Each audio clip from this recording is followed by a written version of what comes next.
Good morning, everybody. I decided to take a trip to Santa Lucia refuge, and surprisingly enough, this is where the elite live. Double gated, cameras on every tree, solar panels in the middle of nowhere. I mean, I even pulled over for somebody to let them by, and they pulled over and asked me what I was doing there.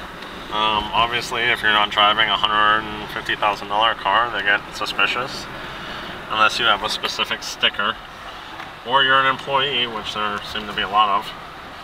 Not allowed to have dogs.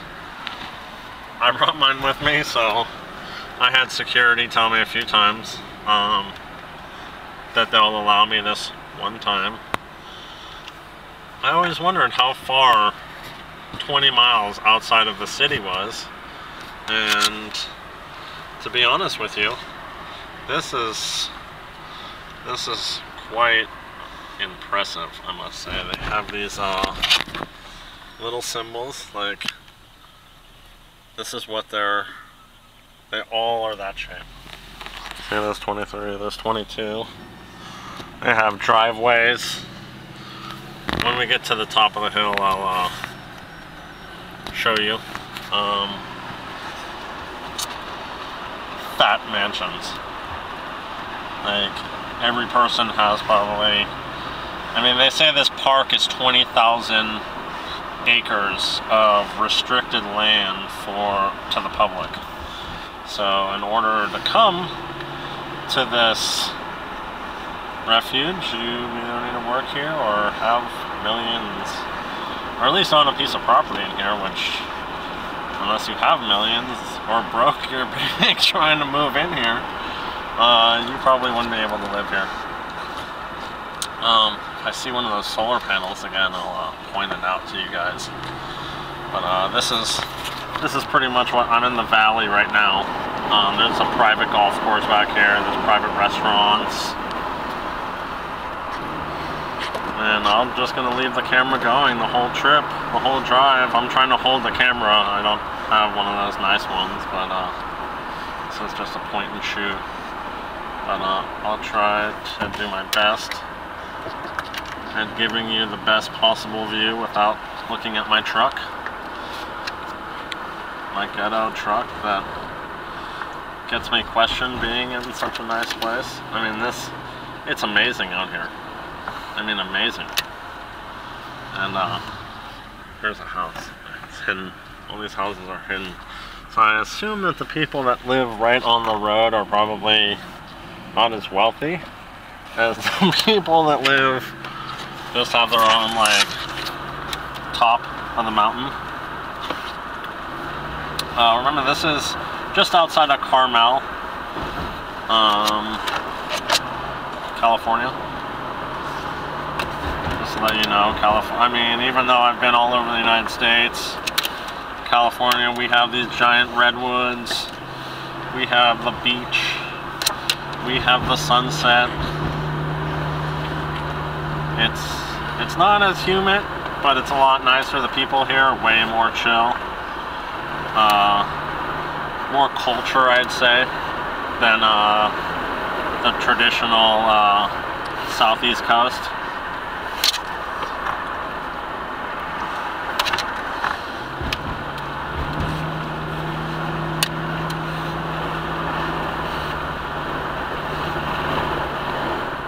Up to the ridge here.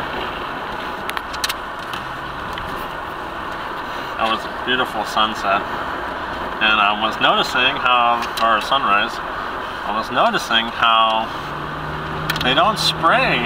There would be chemtrails all looking east, but looking west of this area and this location, I did not see one chemtrail, which was amazing, because when I drove through Monterey this morning, I noticed there was chemtrails all over Monterey and above Monterey, but then, so look, there's one of those signs.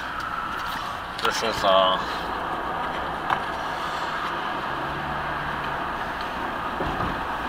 I get nervous driving by these people with a camera because that's how picky these guys are.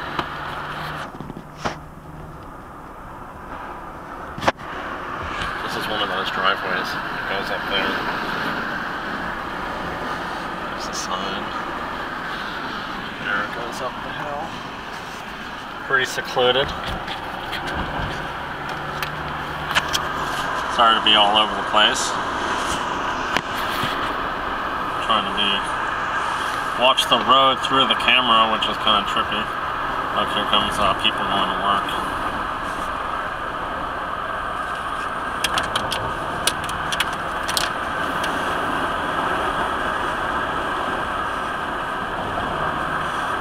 Obviously, all these ranchers, they had a whole horse corral. They played.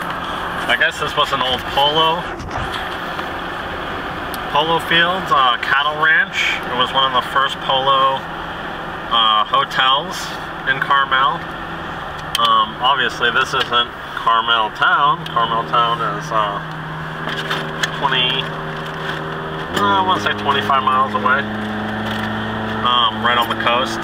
This is more inland, you know, far enough away that nobody's going to want to make the trip over, especially when you have armed guards guarding this location. There's cameras on every gate. It's pretty trippy.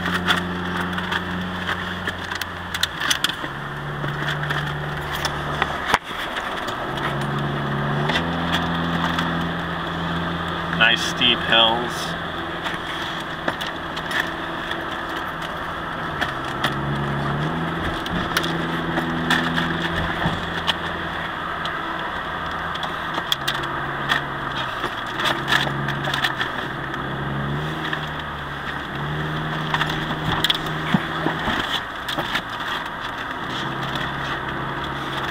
That crunching is my dog.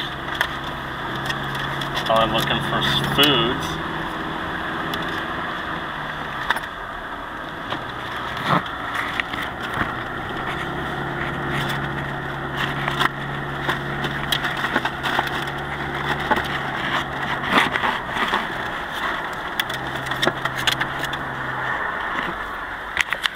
I'm gonna give you a little, this is the valley that we were just in. I got somebody behind me. I got a few people behind me.